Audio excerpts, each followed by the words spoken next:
ओम श्री गणेशाय नमः। जय माता दी। जय माँ धूमावती। धूमावती देवी महाविद्याओं में 7वें स्थान पर परिगणित हैं। इनके संदर्भ कथा आती है कि एक बार भगवती पार्वती भगवान शिव के साथ कैलाश पर्वत पर बैठी हुई थी। उन्होंने महादेव से अपनी क्षुधा का निवारण करने का निवेदन किया। कई बार मांगने पर भी जब भगवान शिव ने उस ओर ध्यान नहीं दिया, तब उन्होंने महादेव को उठाकर निगल लिया। इनके शरीर से धूम राशि निकली। शिवजी ने उस समय पार्वती जी से कहा कि आपकी सुंदर मूर्ति धुएं से ढक जाने के कारण धूमावती या धूम्रा कही जाएगी।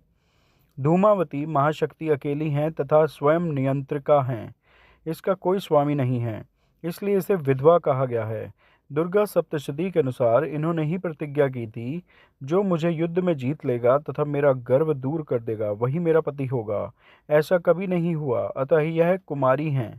ये धन या पति रहित हैं, अथवा अपने पति महादेव को निगल जाने के कारण विधवा हैं। शास्त्र रुद्रामल तंत्र में बताया गया है कि सभी 10 महाविद्या शिव की शक्तियां हैं। पौराणिक मान्यताओं के अनुसार जब माता सती ने अपने पिता के यहाँ हवन कुंड में अपनी इच्छा अपने आप को जलाकर भस्म कर दिया था, तब उनके शरीर से जो धुआं निकला था, उसी धुएं से माँ धूमावती प्रकट हुई थी।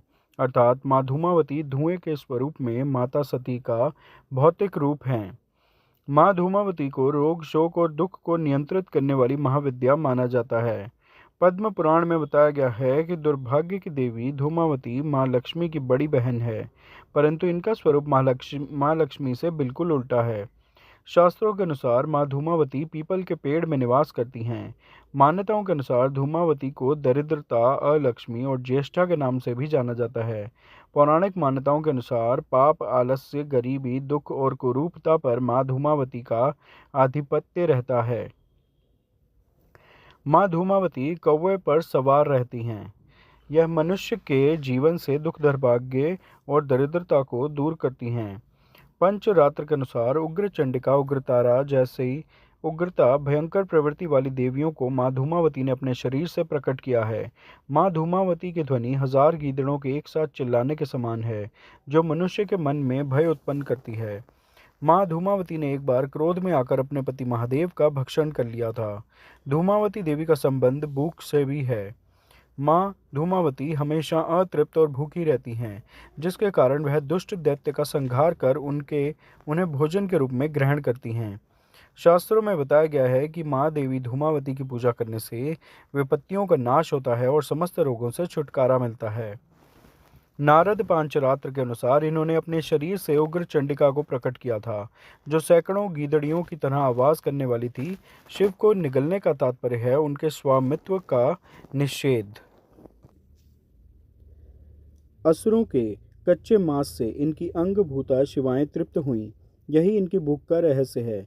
इनके ध्यान में इन्हें विवर्ण, चंचल, काले रंग वाली, मैले कपड़े धारण करने वाली, खुले केशों वाली, विधवा, काक ध्वज वाले रथ पर आरूढ़, हाथ में सूप धारण किए, भूख प्यास से व्याकुल तथा निर्मम आंखों वाली बताया गया है। स्वतंत्र तंत्र के अनुसार सती ने जब दक्ष यज्ञ में योगाग्नि के द्वारा अपने आप को भस्म कर दिया, तब उस समय जो धुआं उत्पन्न हुआ उससे धूमावती विग्रह का प्राकट्य हुआ था। धूमावती की उपासना विपत्ति नाश, रोग निवारण, युद्ध जय, उच्चाटन तथा मारण आदि के लिए की जाती है। शाक्त प्रमोद में कहा गया है कि इनके उपासक पर दुष्टाभिचार का प्रभाव नहीं पड़ता है। संसार में रोग दुख के कारण 4 देवता हैं: ज्वर, उन्माद तथा दाह रुद्र के कोप से, मूर्छा विकलांगता यम के कोप से, धूल गठिया लकवा वरुण के कोप से तथा शोक कलह क्षुधा तृषा आदि निवृत्ति के कोप से होते हैं। शतपथ ब्राह्मण के अनुसार धूमावती और निवृत्ति एक हैं। यह लक्ष्मी की ज्येष्ठा है, अतः ज्येष्ठा नक्षत्र में उत्पन्न व्यक्ति जीवन भर दुख भोगता है। तंत्र ग्रंथों के अनुसार धूमावती उग्रतारा ही हैं, जो धूम्रा होने धूमावती कही जाती हैं। दुर्गा सप्तशती में वाभ्रवी और तामसी नाम से इन्हीं की चर्चा की गई है। ये प्रसन्न होकर रोग और शोक को नष्ट कर देती हैं तथा कुपित होने पर समस्त सुखों और कामनाओं को नष्ट कर देती हैं। इनकी शरणागति से विपत्ति नाश तथा संपन्नता प्राप्त होती है। ऋग्वेदोक्त रात्रि सूक्त में इन्हें सुत्रा कहा गया है। सुत्रा का अर्थ सुखपूर्वक तारने योग्य है। तारा या तारणी को इनका स्वरूप इनका पूर्व रूप बतलाया गया है।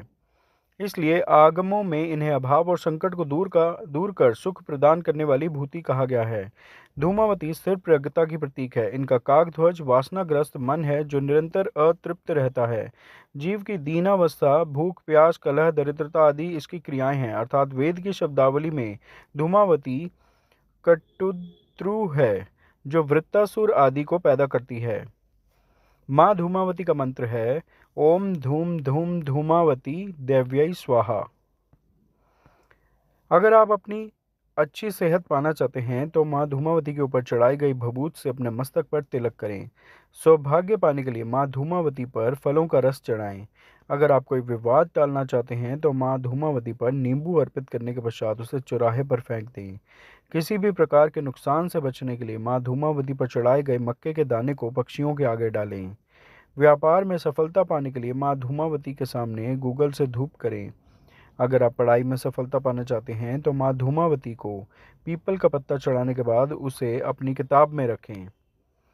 प्रोफेशनल सक्सेस पाने के लिए एक सफ़ेद कागज़ पर नीले रंग के कलम से धूम्र लिखकर अपनी जेब में रखें। पारिवारिक खुशहाली लाने के लिए माँ धूमावती के सामने 7 अगरबत्ती जलाएं। ये थी माँ धूमावती की कथा। आप सब प्रेम से मेरे साथ बोलिए, जय माता दी, जय माँ धूमावती। कृपया इस वीडियो को लाइक व शेयर करें, मेरे चैनल सब्सक्राइब करें। धन्यवाद। जय माता दी, जय माँ धूमावती।